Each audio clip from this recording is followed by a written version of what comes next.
shining. In the storms we're finding grace never hiding. Welcome to Live Podcast. As we journey through the Bible, we are officially starting yet another book, and that is the book of 1 Samuel. Today, we're going to do an introduction on this book. The book of 1 Samuel has 31 chapters, and the author is, you guessed it, Samuel. But what is the purpose of the book of writing the book of Samuel? To record the life of Samuel, Israel's last judge, the reign and decline of King Saul, who was the first king of Israel, and the choice and preparation of David, Israel's greatest king. What is the setting in the book of Samuel? The book begins in the days of Judges and describes Israel's transition from a theocracy that is led by God to a monarchy led by a king. The original audience is the people of Israel.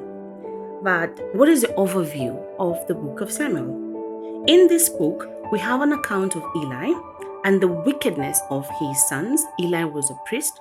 Also of Samuel, his character and his actions.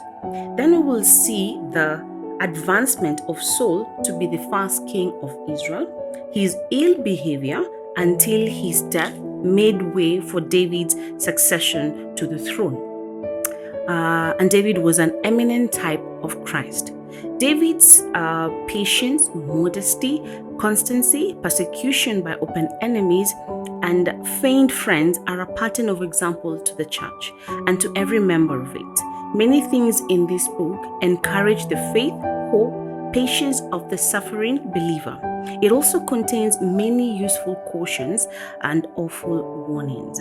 What is the key verse in the book of Samuel? That is 1 Samuel chapter 8 verses 7 and 9. It says, "Do everything they say to you." This is the Lord that was telling Samuel. "Do everything they say to you," the Lord replied, "for they are rejecting me, not you. They don't want me to be their king any longer. Do as they ask, but solemnly warn them about the way a king will reign over them." What is the blueprint in the book of Samuel? Number one, we are going to see Samuel and Eli. That is chapter 1 verse 1 all through chapter 7 verse 17. And under Eli and Samuel, we're going to see Samuel's birth and childhood. And then 2, we're going to see war with the Philistines.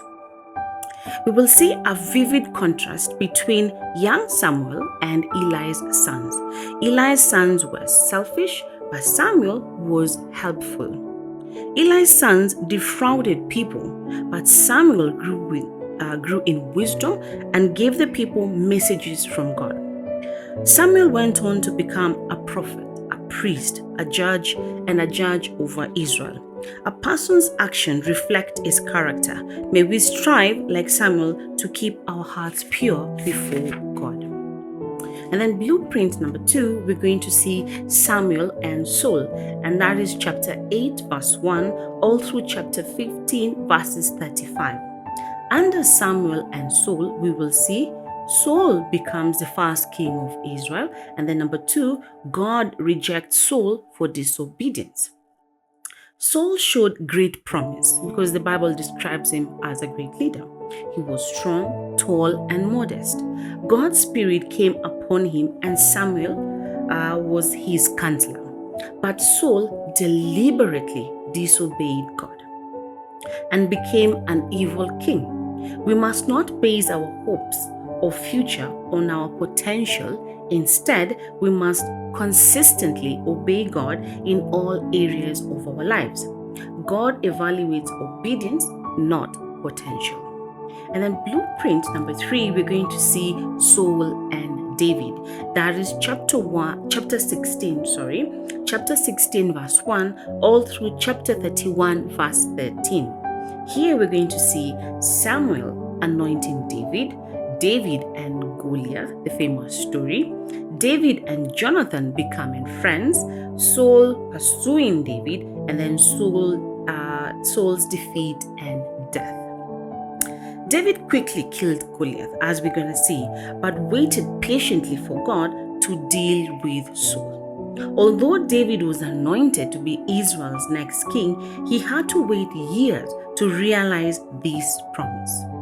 The difficult circumstances in life and the times of waiting often refine, teach, and prepare us for the future responsibilities God has for us. And then we're going to see 5 mega themes in the book of Samuel. Number 1, we're going to see the theme of king. Israel suffered from corrupt priests and judges. Therefore, they wanted a king to be organized like the surrounding nations. However, establishing a monarchy did not solve Israel's problems, as we're going to see. What God desires is the genuine devotion of each person's mind and heart to Him.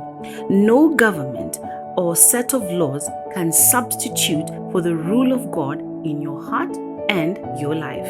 And then we're going to see mega theme number 2, and that is God's control. Israel prospered as long as the people regarded God as their true king. When the leaders strayed from God's laws, God intervened in their personal lives and overruled their actions. God is always at work in this world, even when we can't see what He is doing. Being confident of God's sovereignty, we can face the difficult situations in our lives with boldness. And then mega theme number 3, we're going to see leadership.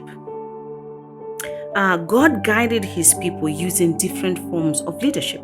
That was judges, priests, prophets, kings, etc. Eli, Samuel, Saul, and David.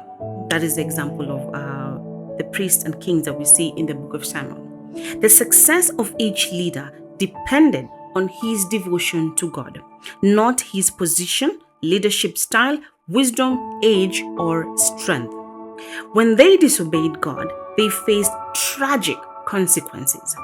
Being a real leader means letting God guide all aspects of your activities, values, and goals, including how you raise your children. Then number 4, we're going to see the theme of obedience to God. That is when you read 1 Samuel chapter 15 verse 22, it says, obedience is better than sacrifice. God wanted His people to obey, serve, and follow Him with a whole heart rather than to maintain a superficial commitment based on tradition or ceremonial systems. God desires that all our work and worship be motivated by genuine, heartfelt devotion to Him. Then mega theme number 5, we're going to see God's faithfulness. God faithfully kept the promises He made to Israel. He responded to His people with tender mercy and swift justice. In showing mercy, He faithfully acted in the best interest of His people. In showing justice, He was faithful to His word and perfect moral nature. Because God is faithful, He can be counted on to be merciful towards us. Yet God is also just, and He will not tolerate rebellion against Him. His faithfulness and unselfish love should inspire us to dedicate ourselves to Him completely. We must never take His mercies for granted. That was an introduction on the book of 1 Samuel, and I'll see you again starting tomorrow as we tackle one chapter a day. God bless you.